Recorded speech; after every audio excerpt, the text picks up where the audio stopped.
les éléments, les arguments avancés par Maître DS contre Toumba tiennent-ils la route? C'est l'objet de la vidéo que nous vous proposons ce soir. Suivez.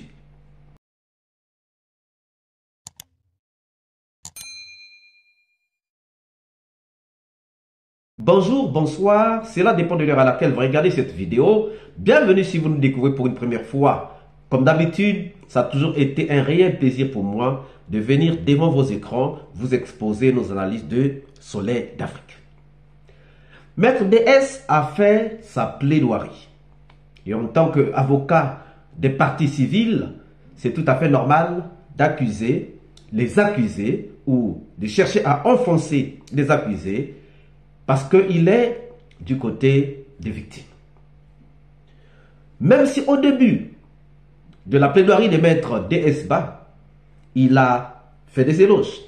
D'abord, en parlant de Toumba, en essayant de délivrer Toumba, parce qu'il y a beaucoup de choses, et nous avons déjà fait 2 vidéos sur ce que Maître DS Ba avait dit, mais qui n'était pas offensant pour Toumba.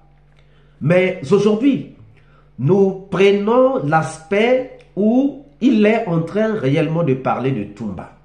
Parce que dans les autres aspects, il est en train de parler de Dadis. Il avait dit que c'est Dadis qui avait commandé. Il a dit que c'est Marcel qui commandait le béret rouge. Donc ce n'était pas Toumba. Et puis, il est encore venu dire que les gens se sont évadés, mais pourtant Toumba est resté. Donc ceux qui sont évadés avaient des raisons de s'évader. C'est qu'ils avaient peur et c'est qu'ils étaient concernés.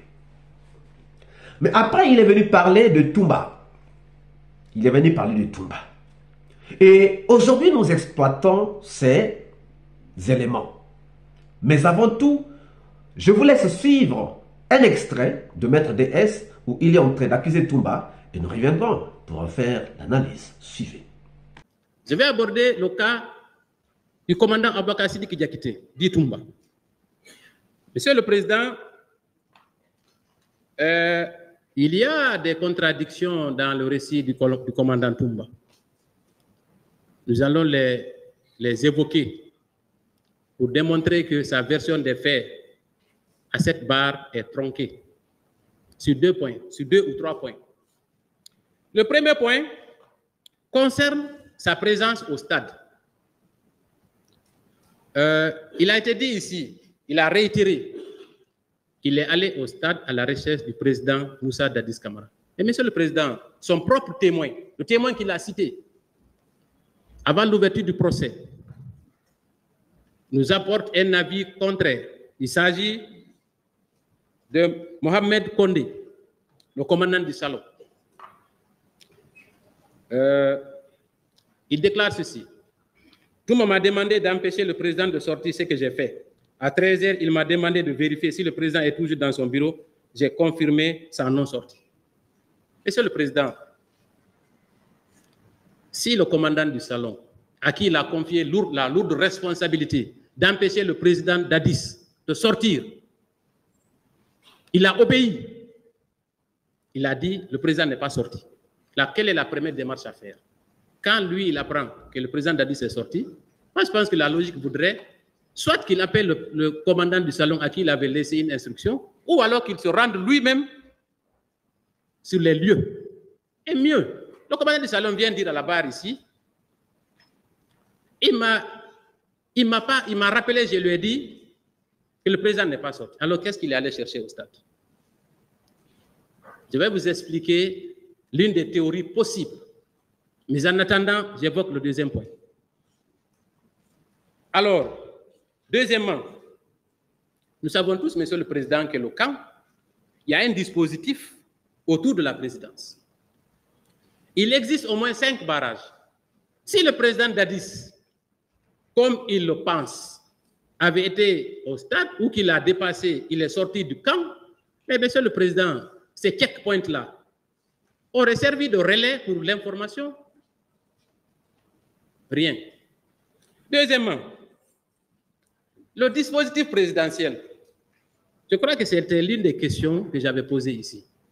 Quand le président de la République sort, mais Monsieur le Président, ce n'est pas une personne anodine, ce n'est pas une personne ordinaire, j'allais dire.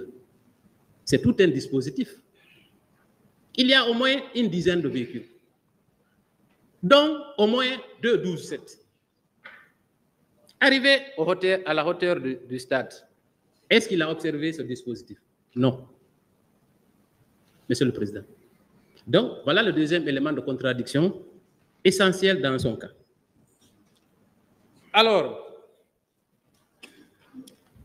le troisième point, le commandant Toumba lui-même, dans un enregistrement audio de la RFI, confirme, et cela sans embâche, sous aucune pression, parce qu'il avait été appelé au téléphone, il a confirmé qu'il a reçu l'ordre du président de se rendre au stade. J'ai reçu l'ordre du président de me rendre au stade, mais je n'ai rien fait. Cet audio est versé au dossier. Il a été écouté ici. On reconnaît distinctement sa voix, sa façon d'articuler. C'est constant et patent.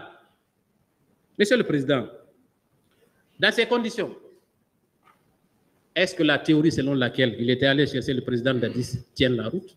Moi, je dis non. Si, au cours de son récit, il nous a expliqué comment ils ont pris le pouvoir, je pense que c'est une curiosité. Vous venez donc de suivre Maître DS-Ba en train d'enfoncer Toumba. Maintenant, examinons les éléments de Maître DS-Ba.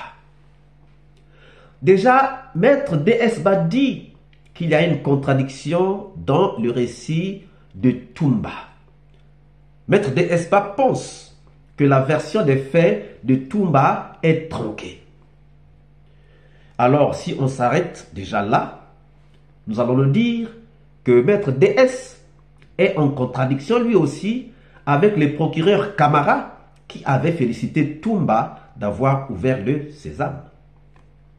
Nous pensons aussi que Maître DS-Ba est en contradiction avec la logique car c'est Toumba qui a montré le chemin de ce procès. Nous pensons encore que Maître DS est en contradiction car si eux, ils veulent aller à la CPI ou s'ils veulent que les faits soient requalifiés en crime contre l'humanité, nous savons que Toumba avait déjà réclamé aller à la CPI depuis très très longtemps.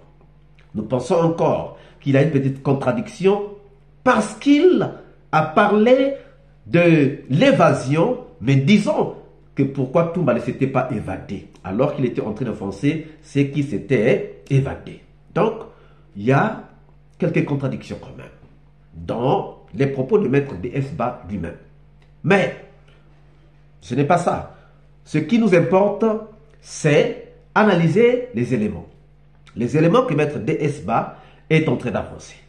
Le premier élément, c'est la présence de Toumba au stade. Il dit que Toumba n'était pas au stade pour aller rechercher Dadis Camara, mais il était parti au stade par ordre de Dadis Camara. Il cite le témoin Mohamed Condé. Mais Mohamed Condé dit quoi?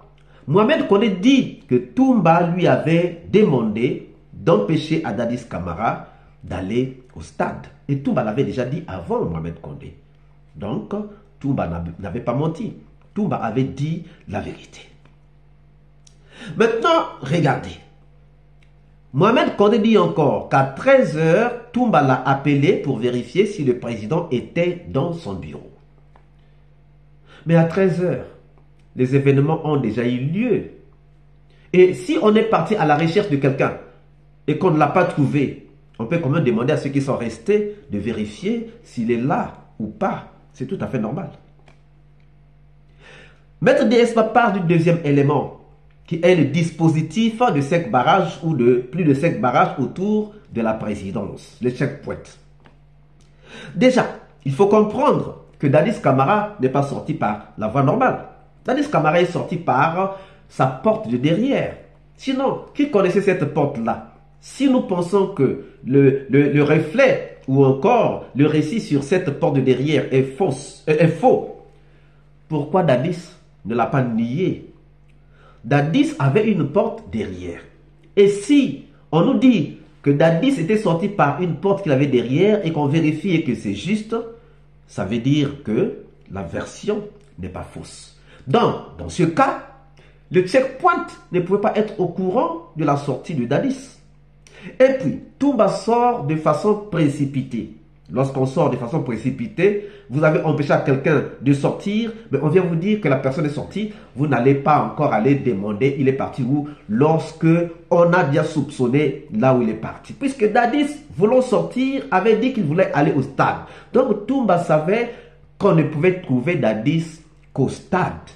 Voilà pourquoi il a pris le chemin du stade. Et là, dans ce cas, on n'a pas besoin de demander même au checkpoint.